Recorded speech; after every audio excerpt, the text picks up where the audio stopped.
Selamat Natal Bapak Ibu Saudara, selamat berjumpa lagi. Hari ini kita berada di hari terakhir dari tahun 2024 ya. Perbuatan Tuhan luar biasa mendampingi kita sepanjang 1 tahun ini. Dan kita berhasil bersama dengan Tuhan menjalani hari-hari di tahun 2024. Nah mari Bapak Ibu kita tetaplah terus setia mendengarkan firman Tuhan dan melakukannya. Mari kita berdoa.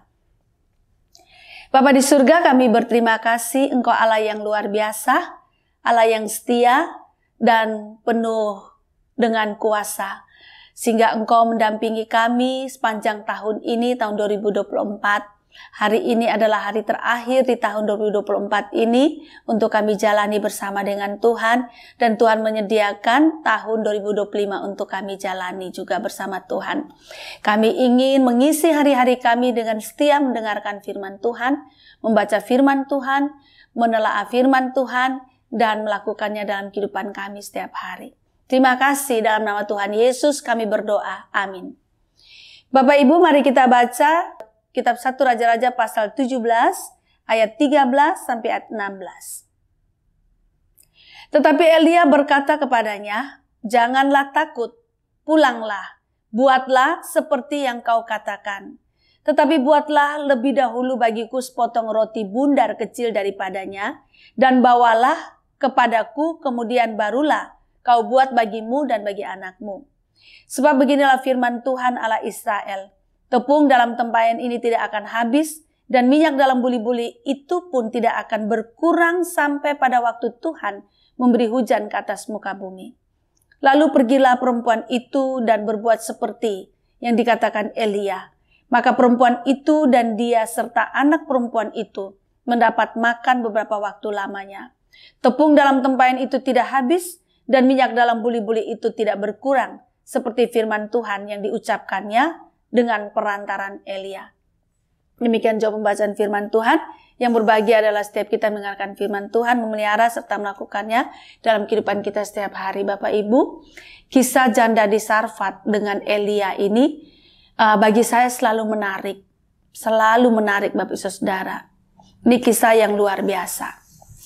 Ya, bagaimana bisa ya?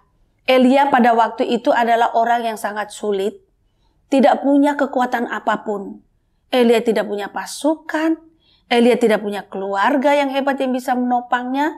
Elia juga nggak punya apa-apa Bapak Saudara. Di dalam situasi dia dimusuhi oleh Ahab dan Isabel dan dikejar-kejar oleh Ahab dan Isabel. Ya, Elia ini hidup untuk sementara kan dia nomaden, pindah sana pindah sini. Sebelumnya dia berada di tepi sungai Yordan, sebelah timur sungai Yordan, berarti di sungai Kerit. Di situ pun juga dia nggak punya kekuatan apa-apa Bapak Ibu. Yang memberi dia makanan itu adalah burung gagak. Jadi Tuhan memelihara Elia dengan menggunakan burung gagak. Burung-burung gagak itulah yang memberikan dia makanan supaya dia bertahan hidup. Nggak masuk akal ya Bapak Ibu Saudara ya, yang Tuhan lakukan ini. Seperti artinya tidak masuk di akal kita yang terbatas ini. Rasanya tidak mungkin ya burung gagak memelihara hidup manusia. Bukannya sebaliknya, manusia yang harus memelihara burung-burung begitu. Nah setelah itu Bapak Ibu, Tuhan menyuruh Elia untuk pergi ke Sarfat. Dan itu sebetulnya merupakan jalan dari Tuhan untuk menolong dan menyelamatkan Elia. Tetapi Bapak Ibu, Tuhan mengutus Elia pergi kemana? Apakah kepada sebuah keluarga kaya, keluarga yang hebat, keluarga yang kuat, keluarga yang dapat menghadapi segala macam hal-hal yang sulit, yang buruk yang bisa saja menimpa Elia? Enggak Bapak Ibu. Tuhan utus Elia untuk pergi berjumpa dengan seorang janda. Dan janda ini punya anak perempuan 1. Dan ini bukan janda yang kaya Bapak Ibu. Kalau seperti zaman sekarang banyak janda kaya. Itu bisa untuk memelihara seorang utusan Tuhan gitu. Tapi ini janda miskin Bapak Ibu. Ketika Elia berjumpa dengan ibu janda Sarfat ini, dia hanya punya segenggam tepung terigu dan sedikit minyak goreng di buli-buli.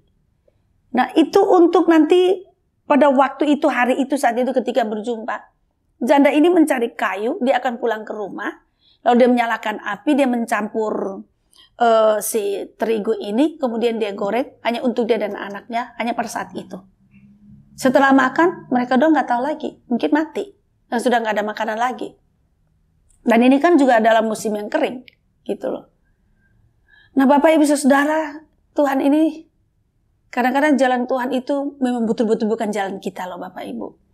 Seorang Elia, hamba Tuhan, yang Tuhan ingin pelihara dia karena ada misi Tuhan yang harus dia kerjakan. Tuhan menolong menyelamatkannya. Bukan pergi pada keluarga yang kaya, keluarga yang hebat, yang kuat. Pergi kepada seorang janda miskin, Bapak Ibu.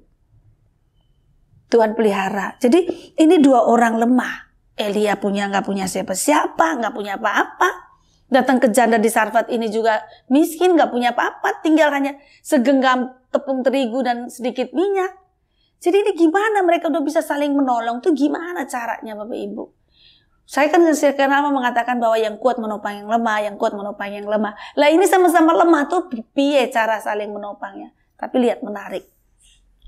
Elia bilang gini sama si janda, udahlah kamu pulang aja, buat dulu buatkan roti buat saya, roti bundar dari tepung terigu itu dan minyak yang kamu punya, buatkan untuk saya, nanti setelah itu kamu sisanya buat untuk kamu dan anakmu.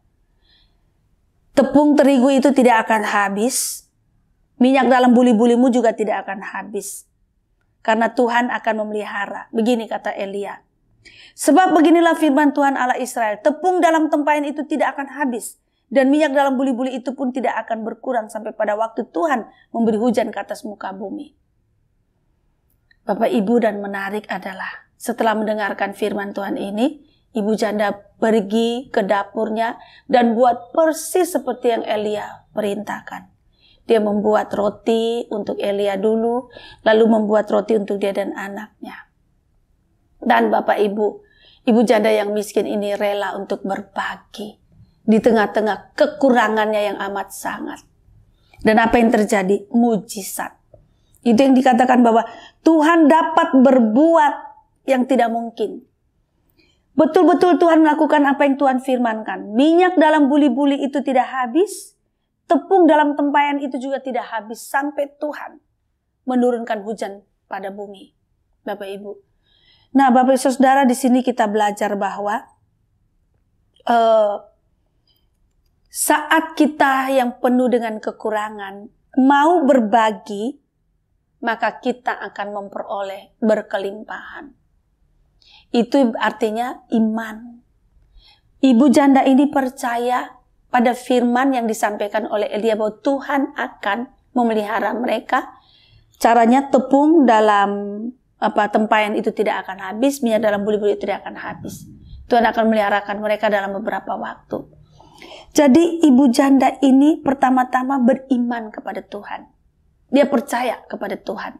Yang kedua, ibu janda ini karena imannya itu, ia rela untuk berbagi di tengah-tengah kemiskinannya, kekurangannya yang sangat amat parah itu. Dan yang ketiga, di dalam berbagi itu Bapak Ibu, bukan karena kita punya banyak.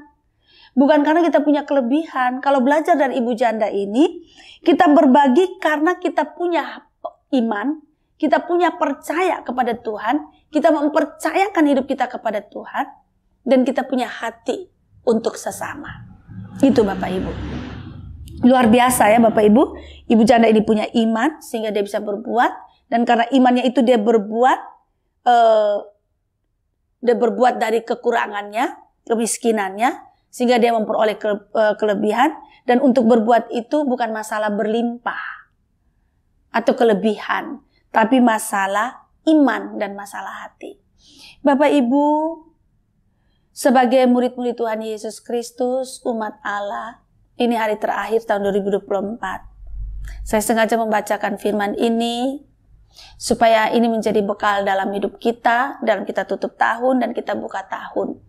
Kita tidak perlu khawatir dalam hidup kita. Kita perlu percaya kepada Tuhan.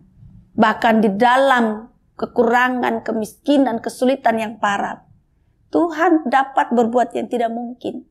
Asalkan kita terus percaya dan punya hati. Dan jangan pernah pelit. Punya keinginan dan keberanian untuk berbagi dalam segala keadaan. dan kita tidak akan pernah kekurangan. Tuhan menolong kita semua. Amin.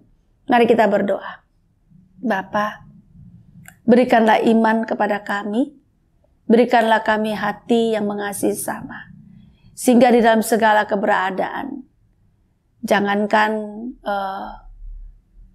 kecukupan atau kelebihan, kekurangan pun kami berani untuk berbagi dengan sesama. Tolonglah supaya Tuhan, kami terus percaya kepada Tuhan. Sebab Tuhan dapat melakukan apa yang tidak mungkin. Terima kasih, berbekal inilah Tuhan, kami menutup tahun ini dan kami membuka tahun yang baru. Iman kepada Tuhan. Di dalam nama Tuhan Yesus Kristus kami berdoa. Amin.